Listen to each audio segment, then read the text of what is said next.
Bismillahirrahmanirrahim. Assalamualaikum warahmatullahi wabarakatuh. Alhamdulillah, wassalatu wassalam ala rasulillah wa ala alihi wa ashabihi wa mawalah. Ashhadu an la ilaha illallah wahdahu la syarikalah wa ashhadu anna muhammadan abduhu wa rasuluhu la nabiyya ba'dah. Yang saya hormati para ustadz, para alim, para tokoh, dan juga bapak ibu-ibu jamaah sholat isya dan jamaah sholat tarawih Masjid Raya Telaga Kahuripan, serta yang sama-sama kita cintai dan banggakan, anak-anak kita yang insya Allah soleh dan solehah. Puji dan syukur kehadirat Allah Subhanahu wa Ta'ala atas segala limpahan rahmat dan nikmat yang sudah Allah berikan kepada kita. Salawat bering salam semoga Allah curahkan kepada junjungan kita Habibana wa Nabiyana Muhammad sallallahu alaihi wasallam. Bapak-bapak, ibu-ibu hadirin jamaah salat isya, jamaah salat tarawih yang dirahmati Allah Subhanahu wa Ta'ala, perkenankan dan izinkan saya untuk berdiri hadir di depan para jamaah, bukan bermaksud untuk mengajari atau menggurui, karena saya yakin banyak yang sudah menyampaikan, banyak yang lebih paham terkait dengan informasi-informasi lebih khusus sehubungan dengan kegiatan puasa Ramadan yang sedang kita jalani bersama. Tadi sore Ustadz Agus konfirmasi tentang kesiapan saya terkait untuk mengisi jeda antara sholat isya dengan sholat tarawih. Sebelumnya jadwal yang saya terima itu Ustadz Agus besok Kamis ya, karena katanya ada perubahan tanggal, ada kesalahan tanggal sehingga dimajukan satu hari. Ya, karena saya bukan seperti Ustadz Misbah gitu, yang ketika tampil kapanpun siap gitu.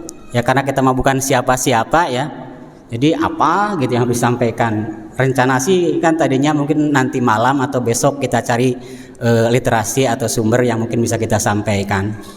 Tetapi karena Pak Ustadz Agus tadi kira-kira judulnya apa, karena akan disampaikan ke jamaah, maka secara spontan saya sampaikanlah judul yang mungkin sudah tersebar di para jamaah. Jadi sebelumnya mohon maaf kalau memang hal yang disampaikan mungkin kurang berkenan. Ya meskipun besok juga barangkali tidak jauh berbeda, karena memang kapasitas dan kapabilitas saya bukan seperti ustadz-ustadz yang lain. Bapak Ibu jamaah yang dirahmati Allah, mungkin materi ini pernah kita sampaikan juga di Musola Al-Ikhlas. Saya lihat ada Ustadz Irfan, Tajalu, juga mungkin yang lain yang pernah mendengar informasi yang saya sampaikan hal yang sama di Al-Ikhlas. Tetapi biar ada sedikit beda, kita coba modifikasi dan tambahkan sedikit. Sekitar 3 minggu atau berapa hari yang lalu ya Pak Jalu pernah memposting, masih ingat nggak Pak Jalu, terkait kisah uang 1.000 dan uang 100.000. Pak Jalu ya, jangan-jangan lupa sendiri, dia yang posting dia yang lupa gitu. Masih ingat nggak? Ya, jadi terinspirasi dari itu pernah kita sampaikan juga di Al-Ikhlas, dan mudah-mudahan ini juga bisa kita sama-sama maknai dan renungkan bersama di Masjid Raya Telaga Kahuripan. Biar lebih keren gitu dan agak beda dengan yang lain, biar tidak hanya sekedar ilustrasi, saya bawakan jenis uangnya. Tapi karena uang 1.000 itu agak susah ya, dan kisahnya saya baca itu sekitar 2012 sudah ada itu. Mungkin uang 1.000 waktu itu masih banyak. Sekarang sudah jarang uang kertas 1.000 ya. Yang ada tuh kan rata-rata 2.000. Maka saya sedikit modifikasi kisahnya menjadi kisah uang 2.000 dan uang 100.000. Nah, coba kalau tadi saya coba cari. Ini uang berapa yang ini nih? 2.000 kan? Yang ini uang 100.000. Ini saya ambil dari dashboard mobil.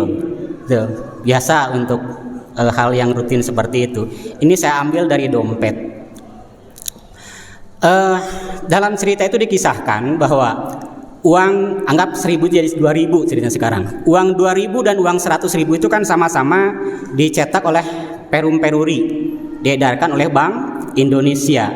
Dan konon kabarnya saya baca di literasi bahwa uang kertas itu bahannya sama, bukan dari bahan kertas biasa yang berasal dari serat kayu, tetapi berasal dari serat kapas. Sehingga katanya uang kertas ini kalau kita lipat akan mampu dan tidak akan rusak sampai dilipat 2.500 kali. Kalau Pak Jalu nggak percaya, coba lipat uang itu, asal sabar aja ngitungnya sampai 2.500 gitu. Katanya tidak akan rusak, tidak akan sobek. Beda dengan kertas biasa. Kertas-kertas biasa kayak gini katanya 10 maksimal 100 lipatan akan rusak. Nah makanya jangan heran kan ketika ada seorang suami punya uang dalam amplop gitu, sengaja tidak ingin memberitahukan kepada istri, masukkan ke saku celana, tiba-tiba dicuci gitu, di mesin cuci. Amplopnya gimana? Rusak kan? Uang 100 ribunya utuh biasanya. Apa yang dilakukan oleh seorang istri ketika itu? Alhamdulillah kan gitu. Sampai nggak kira-kira ke bapak-bapaknya? Nah, ada yang lupa, ada yang sampai, mungkin ada yang juga tidak. Tapi bukan itu yang akan saya ceritakan. Dalam kisah yang Pak Julu posting dan mungkin bisa kita baca bahwa ceritanya uang 100 ribu dan uang 100 ribu itu diciptakan dalam waktu yang sama. Nah, singkat cerita diedarkanlah ke masyarakat. Uang 2.000 ya dan uang 100 ribu tidak terlalu lama ya, sekitar dalam cerita itu 4 bulan 5 bulan kemudian mereka reuni, bertemu kembali dalam satu dompet Pak Agus misalnya. Terjadilah dialog antara kedua uang itu. Uang 100 ribu bertanya kepada uang 2.000, "Hei 2.000, kenapa badanmu lusuh? Kenapa badanmu bau, amis? Kenapa tubuhmu dekil?" Tuh. Apa jawab uang 2.000? "Wahai 100 ribu, ketika sama-sama kita diedarkan oleh Bank Indonesia, saya itu langsung ke pasar, langsung ketemu tukang daging, langsung ketemu tukang ikan, langsung ketemu tukang parkir, terus ke para pengemis, terus ke tukang segala macam, sehingga badan saya lusuh, dekil dan bau." Kemudian dia bertanya ke uang 100 ribu, "Dan engkau?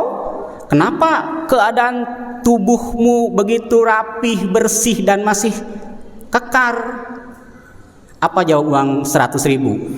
Saya mah beda. Ketika diedarkan oleh Bank Indonesia, saya langsung diterima oleh perempuan-perempuan cantik dan cowok-cowok ganteng. Pergi ke mall, pergi dan diterima di restoran-restoran. Dan saya jarang keluar dari dompet. Maka fisik saya utuh dan masih bersih. Kemudian dia bertanya, "Pernahkah engkau mampir di kotak-kotak amal, wahai 100 ribu?" Wah, itu jarang saya lakukan. Karena saya tetap posisi saya rapih dan utuh di dalam dompet. Nah, itulah bedanya aku dengan engkau. Meskipun nilaiku cuma 2.000, tapi aku sering mampir di kotak-kotak amal. Nah, coba nanti dicek itu, kotak-kotak amal kita banyakan ini, banyakan ini. Nah, kayaknya banyakan ini ya. Aku sering mampir di kotak-kotak amal. Aku sering mampir di tangan-tangan anak yatim dan orang-orang miskin. Aku sering mampir di para penjaga mobil dan motor di tempat parkiran. Aku sering mampir di tangan-tangan gerbang kahuripan ketika orang-orang ingin melintas dan belok. Sementara engkau duduk dan tidur manis di dalam dompet. Maka menangislah ceritanya uang 100 ribu itu. Karena selama ini dia merasa sombong dengan nilai 100 ribunya. Ternyata tidak banyak pulanya nilai manfaat bagi orang lain.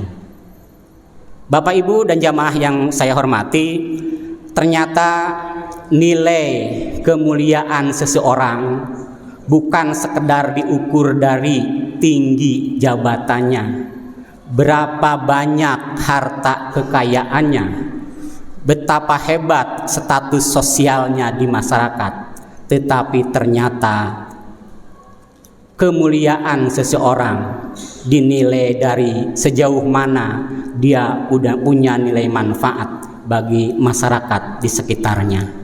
Maka saya sampaikan ke Ustaz Agus, apa kira-kira judulnya Pak Udin? Ya mungkin yang agak mirip-mirip kata para ustadz sih, khairun nas anfa'uhum linas, sesuai dengan hadis Nabi bahwa manusia yang terbaik adalah manusia yang punya nilai manfaat bagi manusia-manusia yang lain. Meskipun ini nilainya tinggi, tetapi tetap tidur lelap di dalam dompet, ternyata dia tidak punya manfaat yang banyak bagi orang lain. Bapak Ibu yang saya hormati, jadi intinya adalah marilah kita senantiasa berupaya dan berusaha untuk senantiasa menempatkan diri kita agar senantiasa punya nilai manfaat bagi orang lain. Dalam kehidupan real di masyarakat kita di Candraloka, ada orang yang kalau saya lewat di samping sana itu yang rajin menyapu, nggak usah kita sebutkan namanya, pasti sudah tahu. Menyapu, disapa, assalamualaikum, salam dengan senyum luar biasa.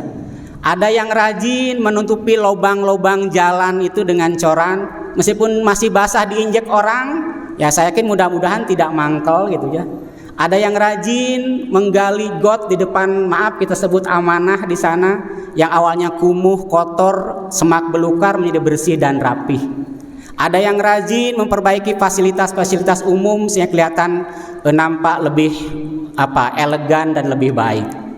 Banyak contoh di masyarakat kita yang melakukan itu. Saya yakin mereka semua bekerja dan melakukan tanpa pamrih, tanpa ingin dipuji, tapi semata-mata ingin mendapat ridho dari Allah Subhanahu wa Ta'ala. Sekali lagi, marilah kita sama-sama berbuat baik, melakukan kebaikan, karena seperti kata Allah dalam surat Al-Isra, Allah Subhanahu wa Ta'ala berfirman yang lebih kurang artinya bahwa setiap perbuatan baik akan kembali kepada kita. Dan sebaliknya, setiap perbuatan jahat atau buruk pasti akan kembali kepada kita. Dalam surat Al-Imran, surat Ar-Rahman ayat 60 kalau tidak salah juga Allah berfirman bahwa tidak ada balasan bagi perbuatan baik kecuali balasan kebaikan pula. Jadi jangan ragulah untuk berbuat baik, karena tidak ada perbuatan baik yang sederhana, bahwa semua perbuatan baik pasti istimewa.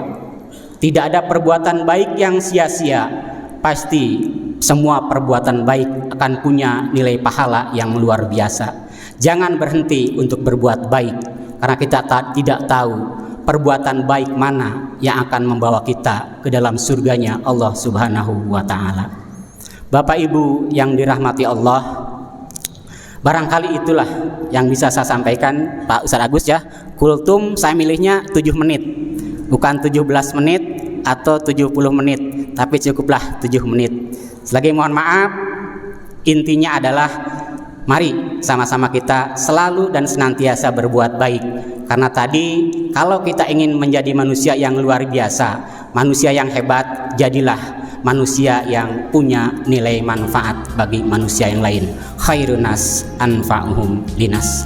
Wallahu a'lam bishawab. Assalamualaikum warahmatullahi wabarakatuh.